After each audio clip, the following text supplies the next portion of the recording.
Donc, bon, la première chose, quand même, c'est de se dire qu'il y a, comme sur beaucoup d'autres questions, un devoir de mémoire par rapport aux luttes féministes, par rapport aux luttes des femmes, d'autant plus que notre point de vue sur l'histoire, c'est un peu une histoire qui cherche à les traces des anonymes, de celles qu'on a oubliées, et quand on dit les oubliées, il y a quand même beaucoup les femmes. Juste pour revenir, en fait, le mot féminisme est apparu, quand il est apparu, c'était d'abord dans un sens médical, hein, en fait, pour désigner un sujet masculin, un homme, mais pas vraiment viril, etc. Bon. Et puis ensuite, alors on attribue à Alexandre Dumas la première utilisation du mot féminisme, mais qu'il s'excuse d'utiliser comme un néologisme. En fait, le mot n'apparaît réellement dans son sens moderne qu'avec Hubertine Auclert. On reviendra sur Hubertine Auclert, qui est une personne importante dans son sens de lutte pour l'amélioration de la condition des femmes. Bon, alors, avant ça c'est une apparition tardive. Avant tout ça, il y a eu des dénonciations de la domination masculine. Bon, dès le tout début du XVe siècle, les noms qu'on a en tête, c'est Christine de Pisan, avec un livre assez...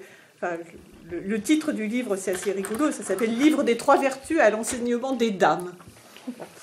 Mais qui est, y compris dans la bouche de Simone de Beauvoir, la première femme à écrire sur la dénonciation de la misogynie. Et puis, pour ne pas rester complètement franco-français, il y a une Anglaise, mais c'était déjà 3 siècles plus tard, Mary Astell, qui écrit aussi contre la domination masculine. Bon, mais ça, en général, ça rentre pas dans ce qu'on appelle le féminisme. Alors, je voudrais juste insister d'abord sur une première chose, c'est-à-dire de bien voir le féminisme comme un double mouvement, à la fois un mouvement social et politique, un mouvement qui s'inscrit dans une tradition de lutte et qui a des relations étroites, parfois complexes, avec l'ensemble des fluctuations du mouvement social. Bon.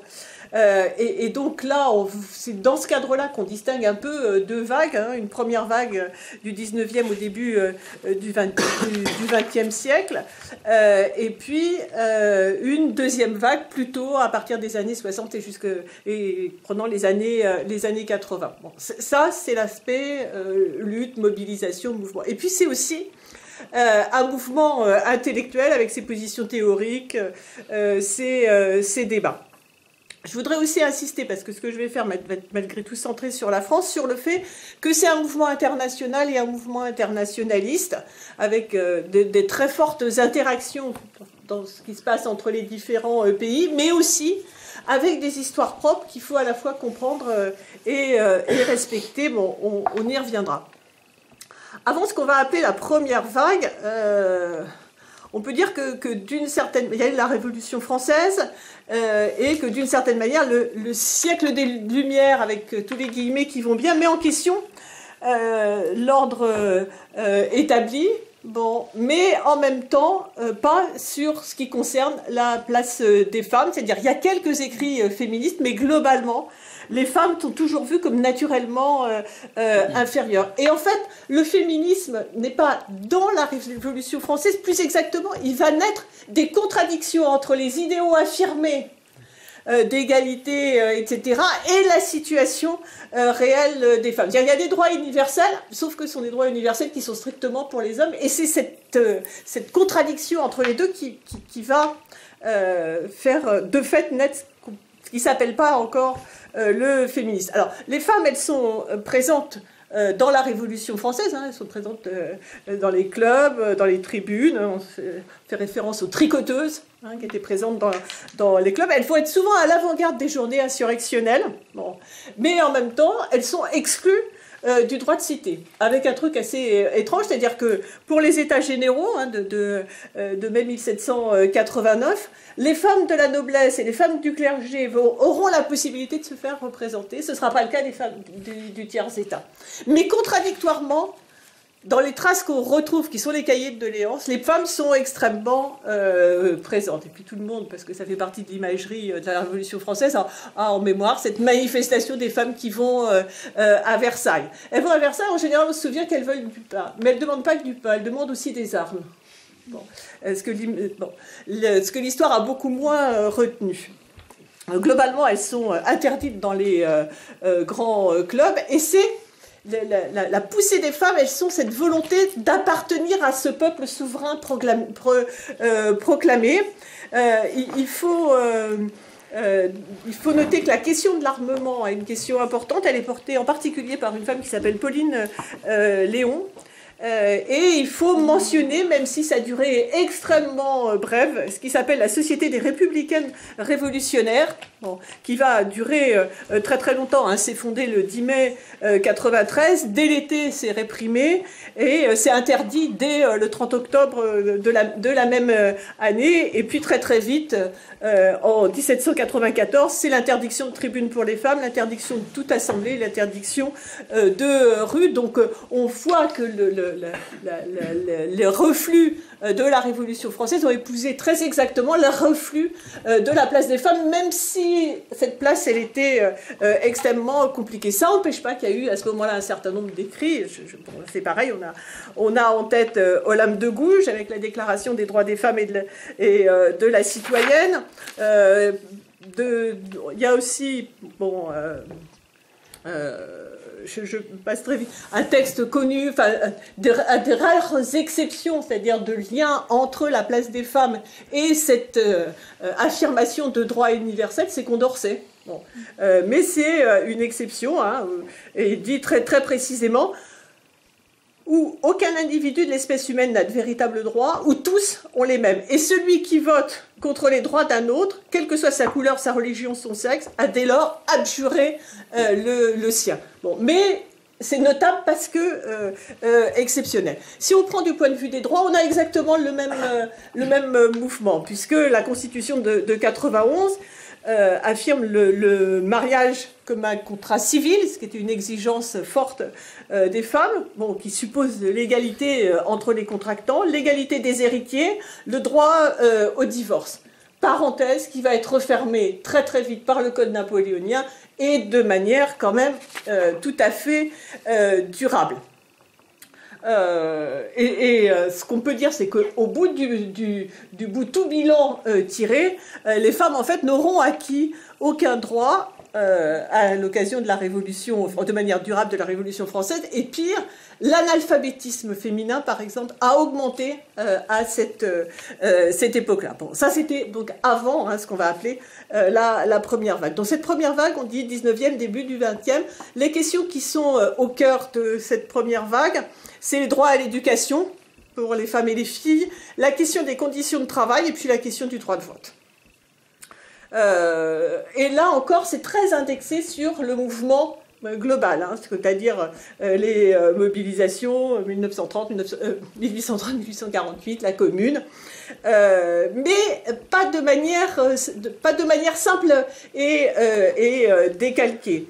On va avoir une vague où le féminisme s'intègre aux revendications des socialistes. Bon, tout le monde connaît Flora Tristan, c'est cette époque-là, autour de 1930, elle va mourir en 1830, elle va mourir en 1844. Donc on a ce féminisme militant dans les milieux socialistes utopiques, en particulier chez les saint-simoniens et les fourriéristes.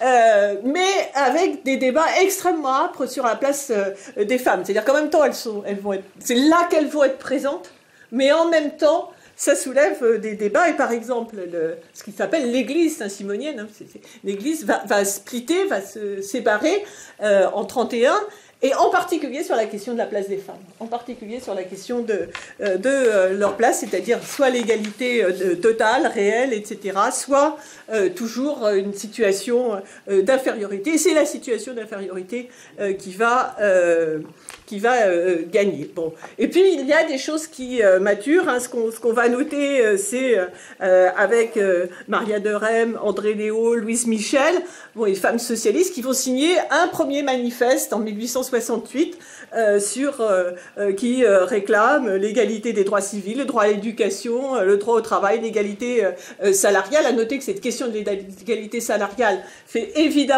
divise le mouvement socialiste, hein, puisque le congrès de l'AIT en 1866 est sur la base de l'interdiction du travail des femmes, alors que les femmes, elles, se battent pour le droit de travailler dans les mêmes conditions que les hommes. Bon, si on prend la Commune de Paris, on a un engagement extrêmement important des femmes de Paris, mais pas sur le terrain du combat féministe. Hein. Il y a l'Union des femmes pour la défense de Paris, celle qu'on connaît, qu'on a en tête, c'est Elisabeth Dimitrieff, bon, et puis Nathalie Lemel. Mais en fait, c'est des citoyennes qui n'en ont pas les droits. Alors, je n'ai pas le temps de lire les citations. On peut mesurer la place qu'ont occupée les femmes dans la commune à la haine qu'elles ont suscitée. Il y a des phrases célèbres, y compris de gens qui auraient pu apparaître sympathiques, du genre Victor Hugo, Alexandre Dumas, etc., qui sont absolument mais abjects sur ces chiennes, ces femelles qui n'en ont que le nom, etc., etc. Bon, pour parler des communardes.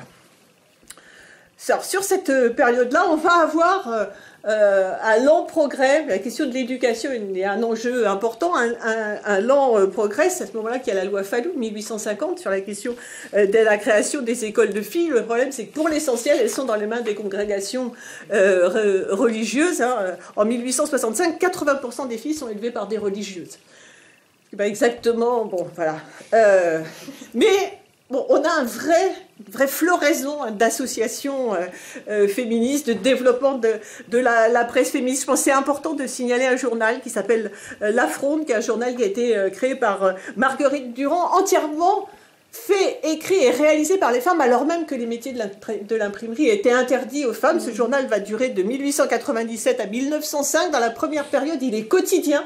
C'est un journal qui occupe une place extrêmement importante, et en particulier une place importante au moment de l'affaire Dreyfus, où là on a des plumes de femmes qui occupent l'espace dans le débat public.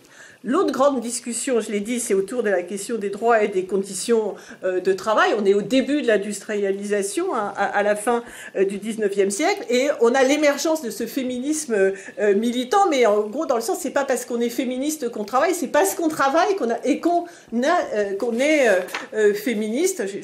Il y a quand même une augmentation extrêmement importante du nombre des femmes, pas actives, hein, mais qui travaillent à l'extérieur de manière salariée, puisque les femmes ont toujours été extrêmement actives. Bon.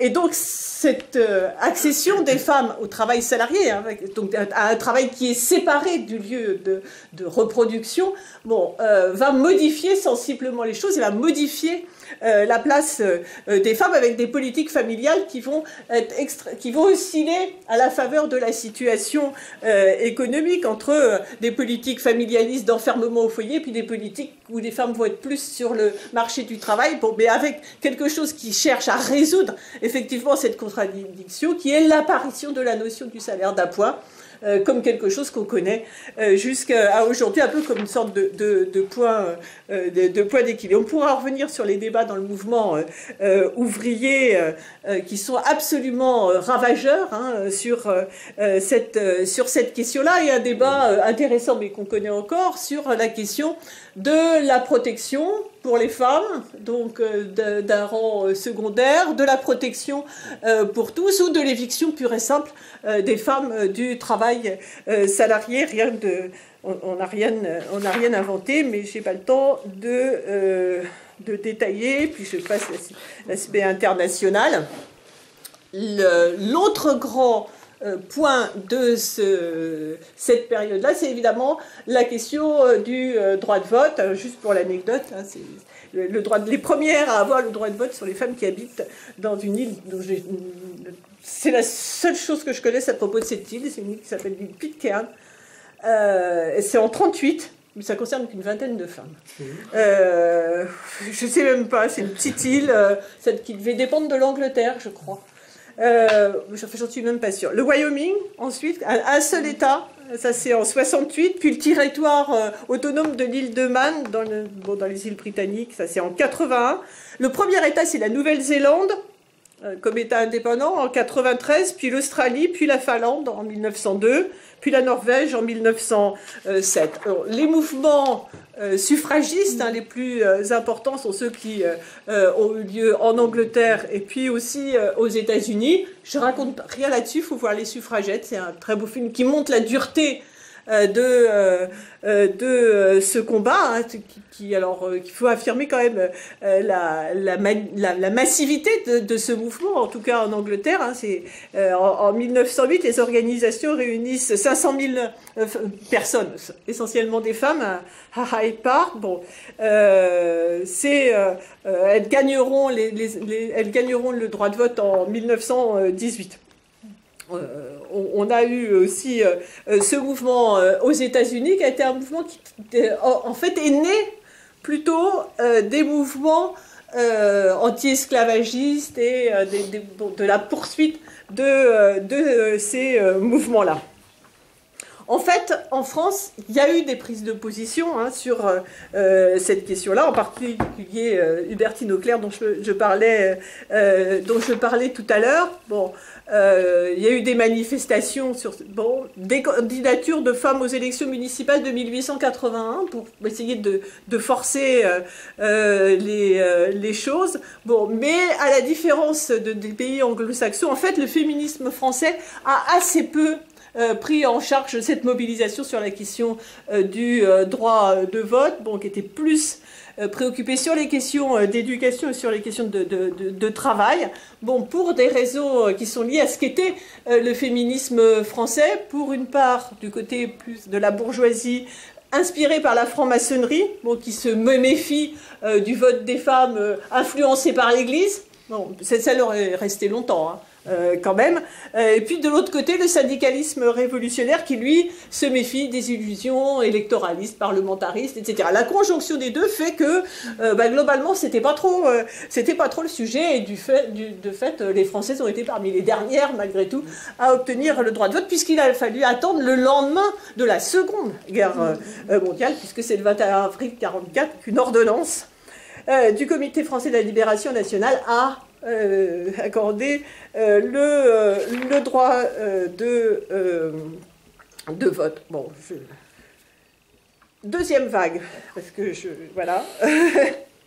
Alors, en général, on inaugure, on ouvre autour du deuxième sexe de Simone de Beauvoir, sur quelque chose d'extrêmement important, c'est-à-dire l'idée que le genre féminin est un genre construit.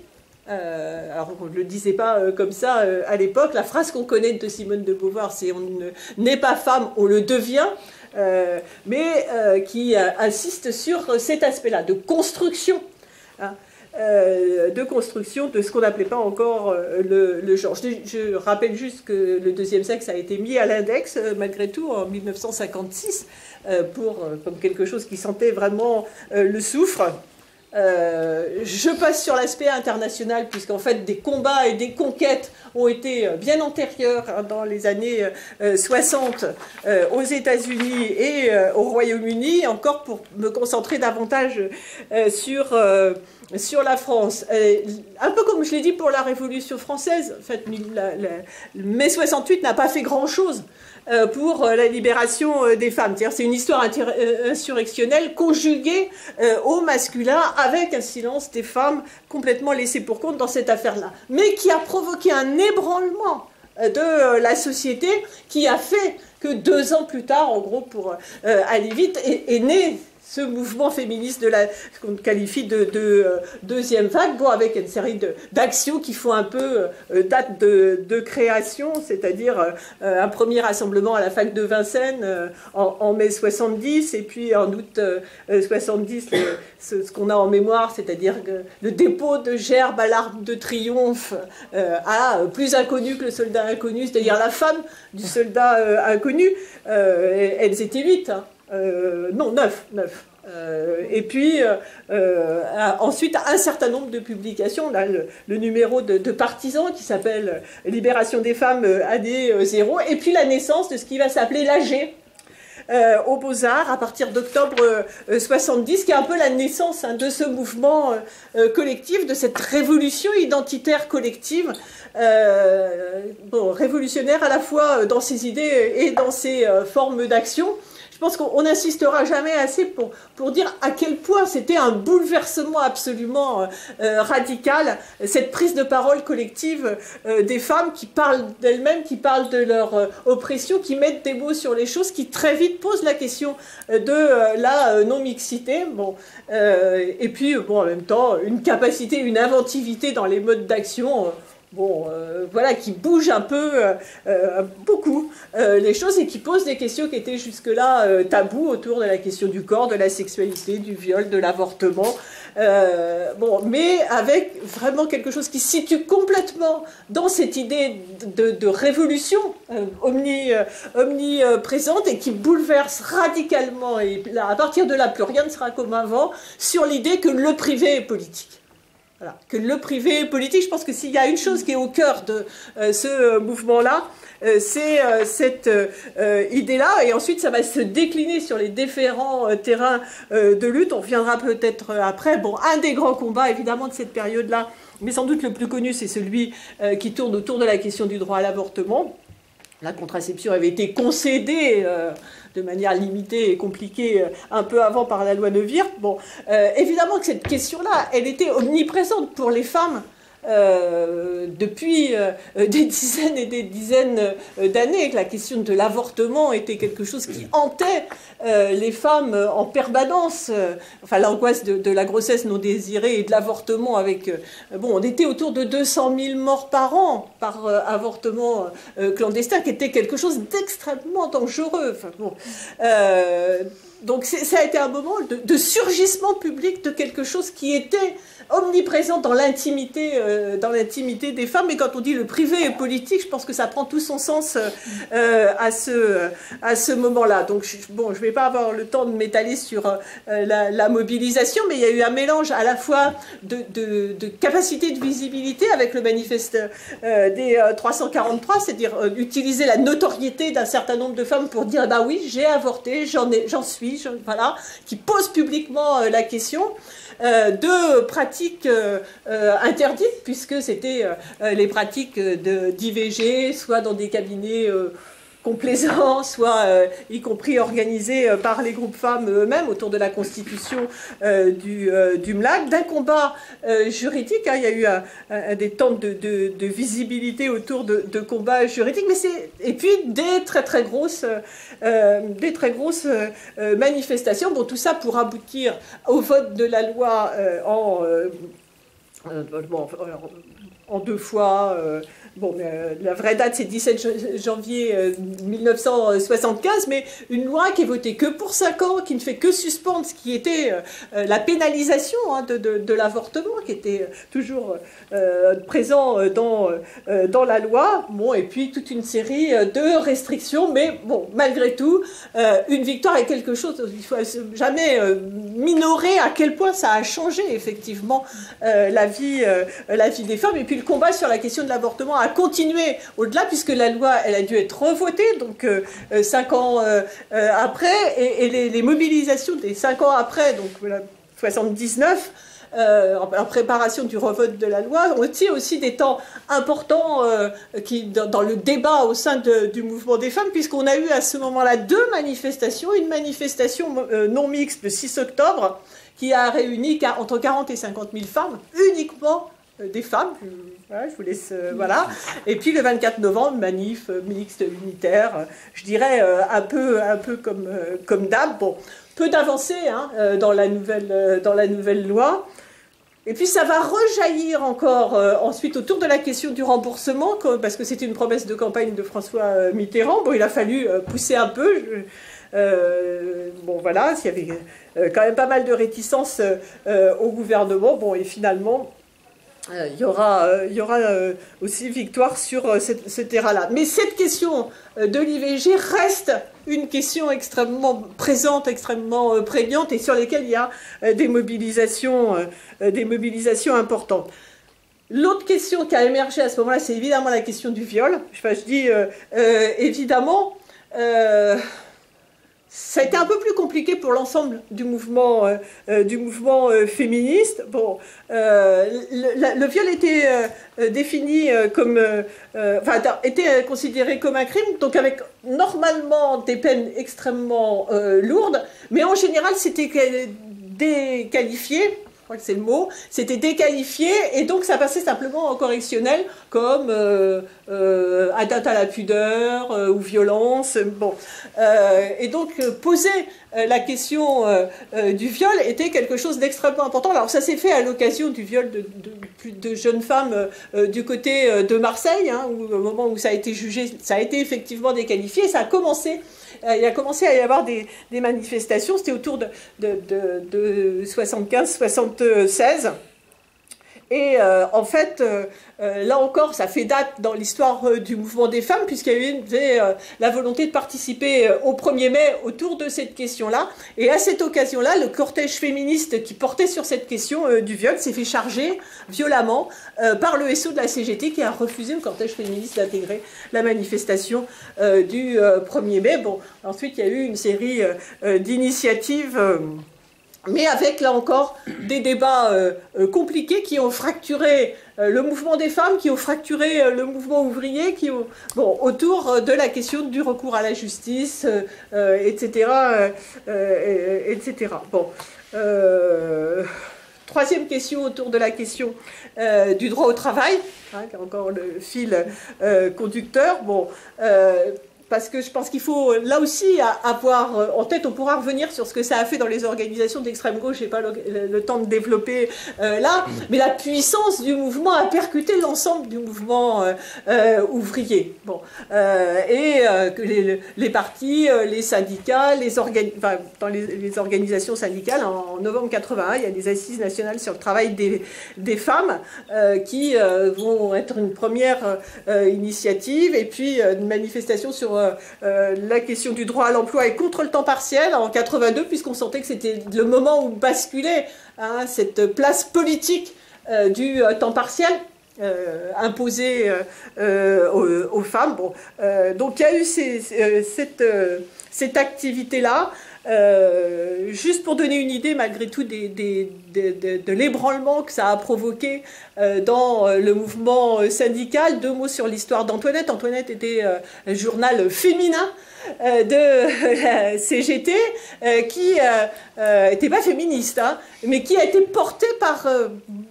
bousculé par le mouvement et la puissance du mouvement. Il s'est passé effectivement des choses au sein d'Antoinette, au sein de l'équipe d'Antoinette, jusqu'à ce que Antoinette soit liquidée par la Confédération CGT, ce qui aboutira ensuite au suicide de la femme qui animait cette équipe. Voilà. Il faudrait... insister ensuite sur la place des femmes féministes ou pas étiquetées féministes dans l'ensemble des mouvements et des mobilisations. Une des dimensions de ça a été la constitution de la Marche mondiale des femmes, avec sa vocation internationaliste autour des questions de pauvreté et de violence. Et puis, mais ça, j'y reviendrai ce soir, parce qu'on n'en parle jamais en France, la place des femmes dans les mouvements anti-guerre, dans les mouvements anti-nucléaires, qu'est-ce qu'a signé la naissance d'un des courants de l'écoféminisme, mais ça, c'est pour ce soir. Du coup, il me reste très peu de temps pour dire des choses sur les différents... 5 minutes. 5 minutes. Sur les différents courants.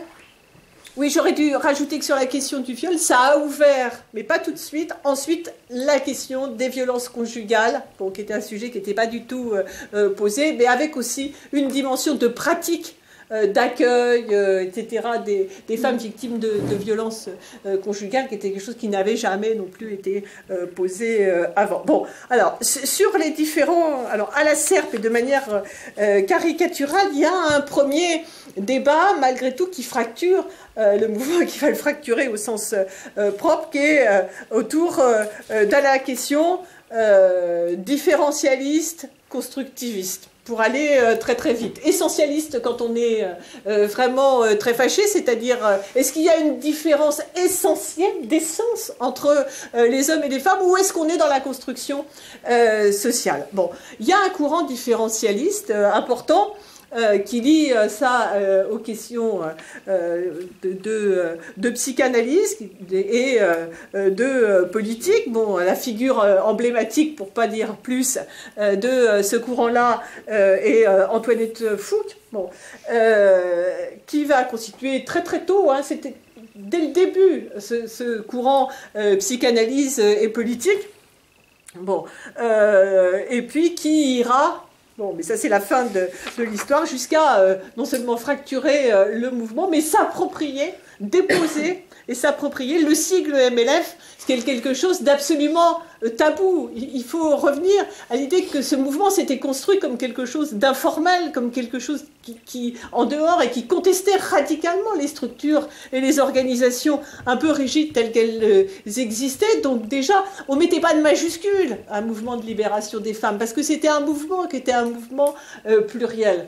Donc c'était les journalistes qui disaient MLF, c'était pas nous. Et elle dépose, elle s'approprie et elle dépose comme une marque le nom de MLF. C'est difficile de faire comprendre la violence qu'il y avait derrière ça, bon, qui, y compris, a d'une certaine manière occulté le débat autour de la question du différentialisme tel qu'elle le portait. S'opposait à ça un courant matérialiste, en général marxiste, il faut lier au marxisme radical, avec des noms qui peuvent être différents, hein, féministe radical, féministe révolutionnaire, bon, et qui, là encore, bon, va se partager en deux courants.